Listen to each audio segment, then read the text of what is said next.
Hey there, how's it going? It is your muscle building coach, Lee Hayward, and right now I'm in the process of putting together a positions of flexion quadricep workout. And positions of flexion means that you train each of your major muscle groups through the different ranges of motion. The mid-range, fully stretched, and peak contraction. So in this video, I'm going to show you some awesome exercises that you can do to hit your quads from all these different ranges of motion. And the first exercise of our workout is the front squat. And this is a great mid-range exercise that's going to place a lot of emphasis on the quadriceps. You'll feel your quads working more doing front squats than you will with regular back squats. Now this is an advanced squat variation and it's going to take a bit of getting used to. You have a couple different hand positions that you can use, either an Olympic style grip as I'm using here with your hands hooked under the barbell, or you can cross your arms over your shoulders and hold the barbell that way. Both variations are acceptable, so use whichever one feels the best for you. And a little tip when you're doing front squats, try and hold the barbell as close to your neck as possible.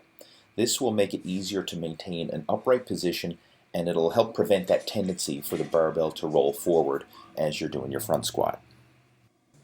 And the next exercise in our workout is the Sissy Squat.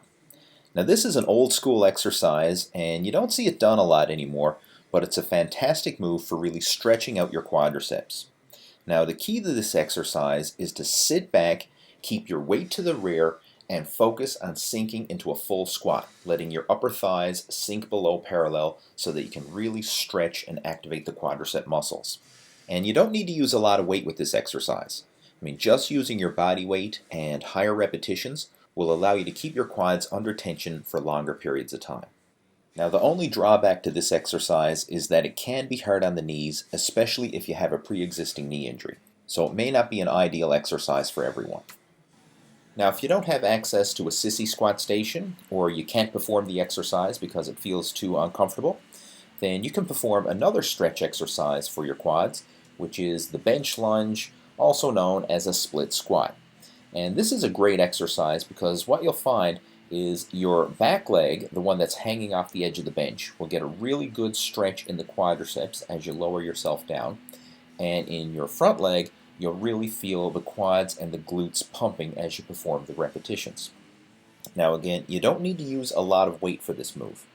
Just using your body weight and performing higher repetitions will be challenging enough for most people. And as you get more advanced, if you want to add resistance, then you can simply hold a pair of dumbbells at your sides, and that's a great way to train with progressive overload when doing the bench lunge. Now the cool thing about this exercise is that it allows you to work each leg independently. So if you have an imbalance between your left and right legs, doing exercises such as this will help to balance that out over time. And the final exercise of our quad workout is the leg extension. And this is a great peak contraction movement, and what you'll find is as you extend your legs, you really have to squeeze and contract your quads hard to hold the weight up at the top. And that's how you can differentiate between a stretch exercise and a peak contraction exercise. With a stretch move, you'll feel the majority of the tension in the bottom, and with a peak contraction move, you'll feel the majority of the tension at the top when your muscles are fully flexed. So the leg extension is a prime example of a peak contraction exercise for the quadriceps. Now the key to this one is to use moderate weight and strict form and hold that peak contraction for a second at the top. By slowing down your repetition cadence and really focusing on squeezing and contracting your quads hard, you'll get more benefit with less strain on the knee joint. So there you go. That's a complete positions of flexion quad workout that you can do for yourself, starting with the front squats, the Sissy Squats, bench lunges, and leg extensions. Do 3 to 4 sets of around 8 to 12 repetitions per exercise, and you'll get a killer pump in your quads. Make sure to stay tuned for my next video because I'm going to be covering a complete positions of flexion hamstring workout. Take care. Over and out.